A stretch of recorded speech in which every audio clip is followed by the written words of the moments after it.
Well, today is hay baling day, which means it's also raking day, which means it's get the baler put back together day. That's what's going on today on Farmertylerranch.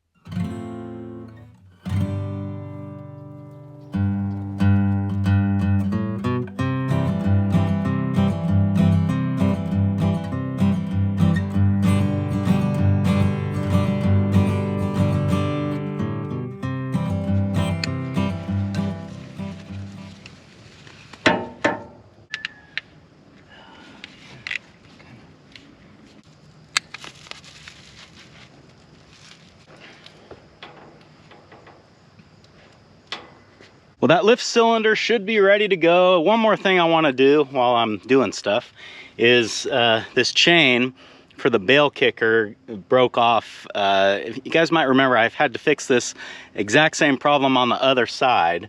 So I'm going to try to fix it again on this side and get it hooked back up. And then I think at that point we can get the tractor hooked up and try the hydraulics, make sure everything works. And assuming that it does, then we should be ready to go for this afternoon. 1/4 inch bolt just like barely does not fit here. I think I can thread it in. It's that close.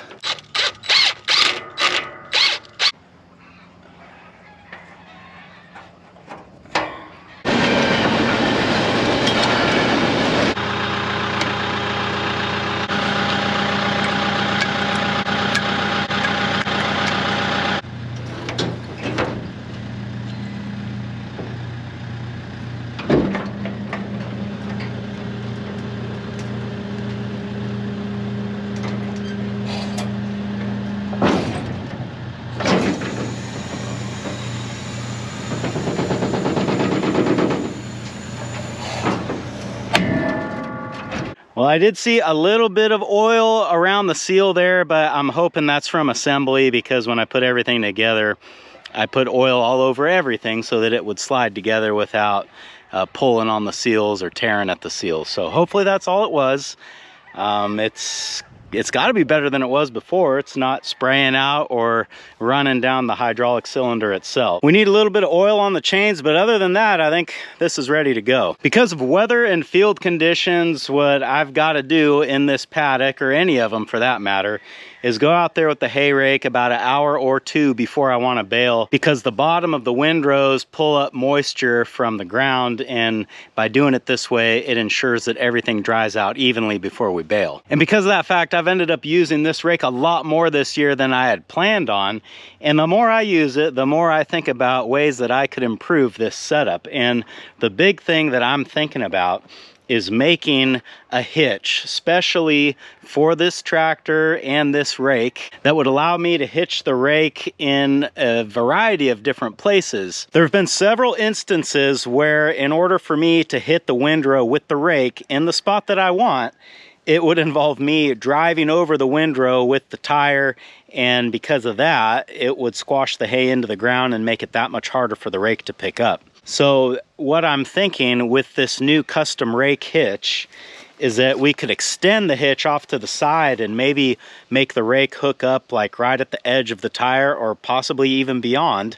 And that way I could just drive right along the side of the windrow and still have the rake in the proper spot. And then I got to thinking, well, Tyler, if you're gonna go to the trouble to make a hitch, especially for the rakes, you gotta think of a way to do it so that you could pull both rakes at the same time and essentially turn a single rake into a double V rake. That would involve hitching this rake way off to the left side of the tractor and hitching the 256 onto the right, and probably offset them a little bit. Pulling the rakes in tandem like that is probably not something that I would do in pasture hay, but where it would be very useful and save me a ton of time is whenever I'm baling rice straw, because the rice straw is going to be all laid out on the ground with no levees or anything to worry about.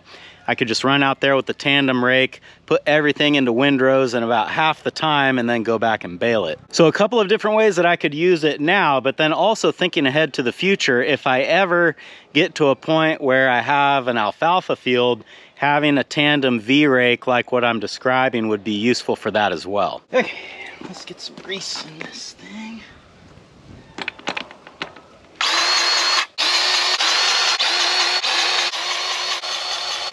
I think the front end on this tractor probably needs a little bit of love too, and that got me thinking. The last time I was raking, I thought there's no need for me to have these nose weights on here anymore. I used to do a lot more demanding work with this tractor before I had the LS, but now that I've got the LS, I can probably pull these nose weights off, and it'll be a lot easier on everything on this front end. There's one on the clutch pedal.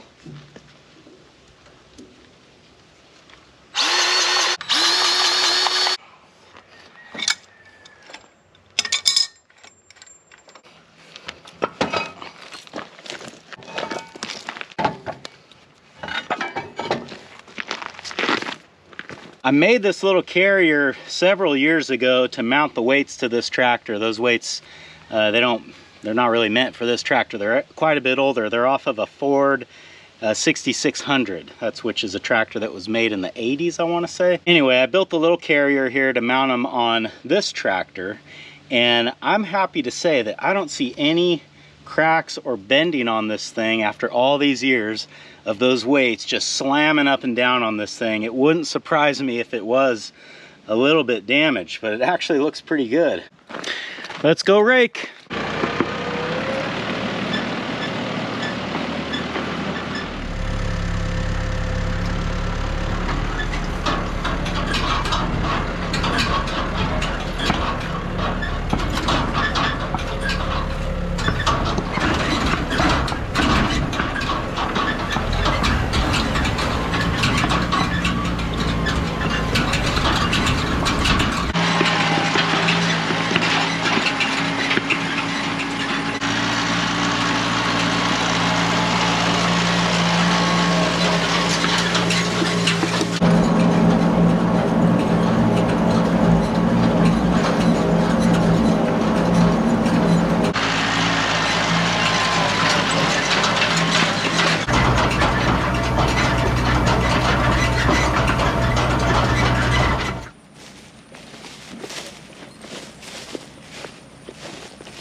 This row that I started on is already feeling pretty dry, so this is working exactly the way that it's supposed to. When I started, the stuff on the bottom was really wet, so I'm glad to see that it's drying out quick, which, you know, there's no reason that it shouldn't. We've got abundant sunshine and a little breeze. Some of that's still feeling a little bit soft, which means it's holding moisture, but that's all right. I think by the time we get the rake run back home, get the baler lubed up and ready to go, and get it moved over here, things ought to be about right. The last paddock that I baled was like 1.7 acres according to Google Earth, and we got 8 bales off of that. This measures out to be like 2.7, so it's an additional acre.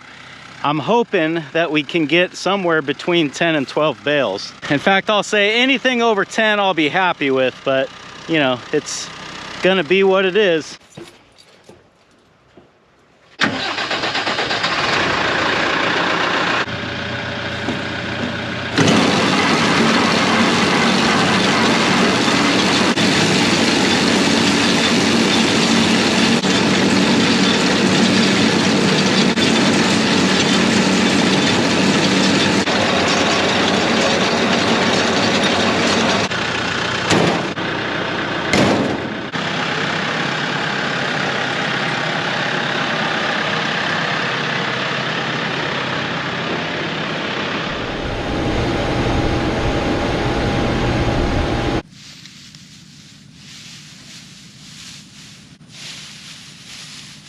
Well, it's been just about an hour since I got done raking, and this feels pretty good. Let's go ahead and bale a few up and probe them and see where we're at.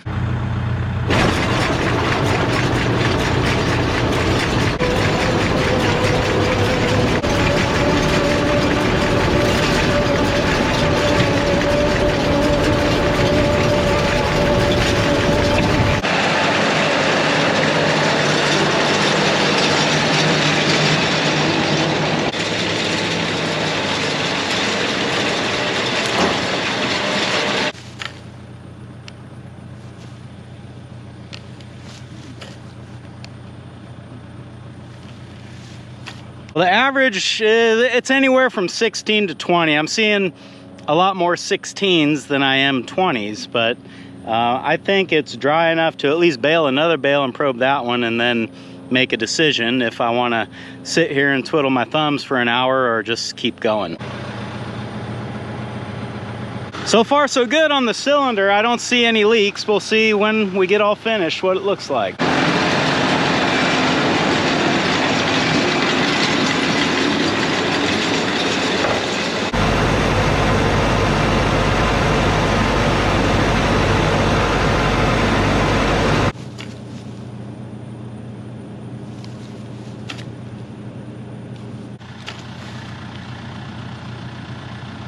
There's a 16.9,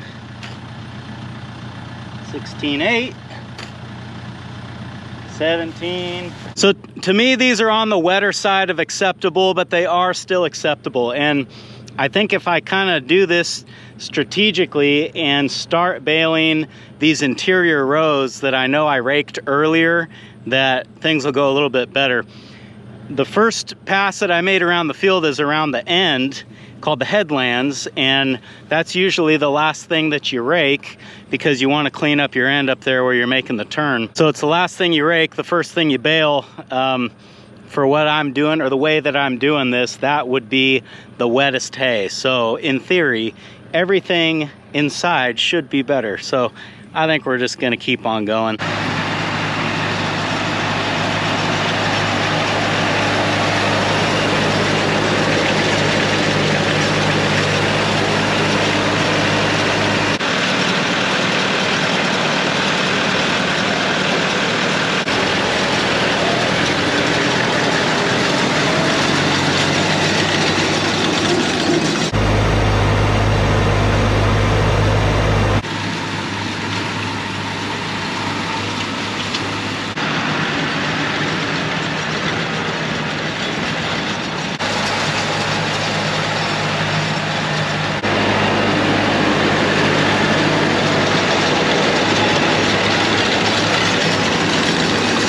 Well, I don't know how well you can see behind me, but I am done now, and the total count ended up being 12 bales on the bale counter, so the upper end of what I was kind of hoping for.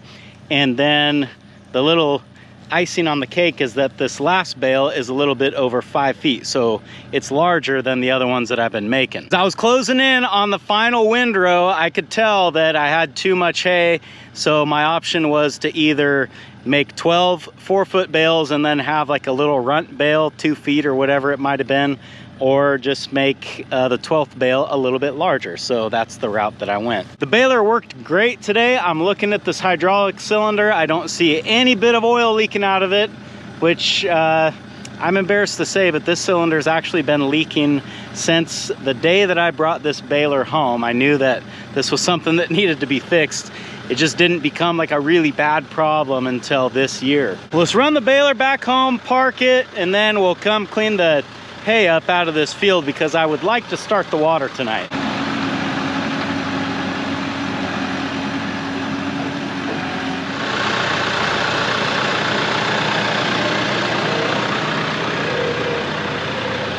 "12 bales out here. I can go 3 at a time, so I got 4 trips. And I guess that's probably the worst part about these paddocks in the back here, is it takes so long to get back and forth to the barn. It's gonna take me a while to get these all cleaned up.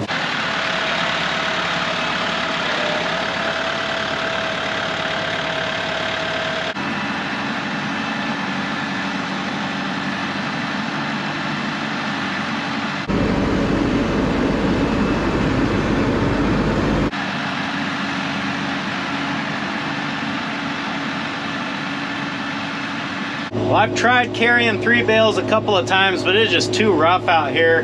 That 3rd bale keeps toppling off of there. Anyway, it's taking a little bit longer, but you know, we're getting it.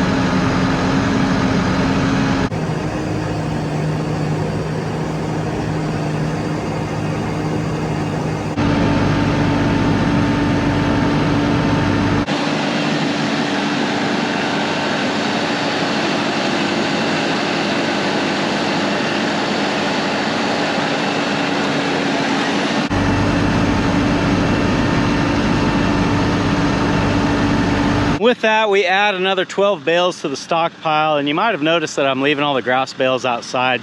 And part of that is because right after I bale them, because these are a little bit higher moisture, I like to let them sit out and, you know, get some air circulating around them a little bit. And I'll check them in a couple days to see if any of them are heating up. I don't anticipate that, but you know, if it's gonna happen, I'd rather it happens out here. And then my hope on Sunday is to start hauling the rest of the bales home from the big field, and I'd like to get 2 more up here. And once I get this filled in, then I'll probably start putting the grass bales in front of these.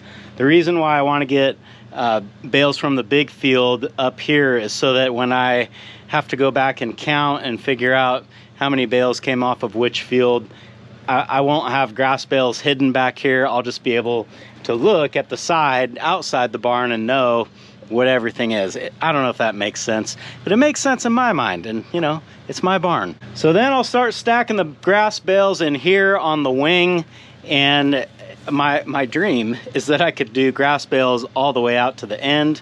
I don't think that that will probably happen, so what I'll do instead is I'll put all the grass bales in here, and then I won't put forage mix bales in front of them until I know for sure that I'm not baling any more grass bales, and then whatever space is left I'll fill up with forage. Still got a little bit of room up here in the front of the barn for some more big bales, and then I'll probably put a bunch of big bales outside as well, because a lot of those are going to get bale grazed with the bale unroller. And my hope is to get all of the bales that didn't get rained on, or at least as many as I can, under the cover of the barn, and then the 50, 60, whatever bales that did get rained on, I'll start putting outside. And as I look at the amount of space that I have left here, I don't think there's enough for all the bales that are gonna have to come over here.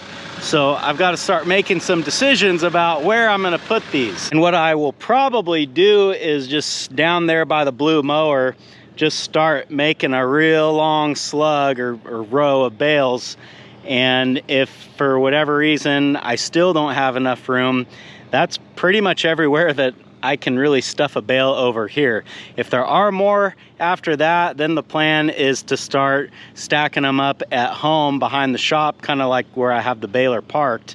And then in the fall, when I start feeding, I'll probably start digging into those first. If you're wondering why have I never had to jump through all these hoops before, I am attempting to keep more hay than I normally do, just for insurance, just, you know, because it feels good to have that stockpile of hay, and also because I moved the calving season out a little bit. My plan is to keep the cows locked up a little bit longer and let the grass establish a little bit more in the spring.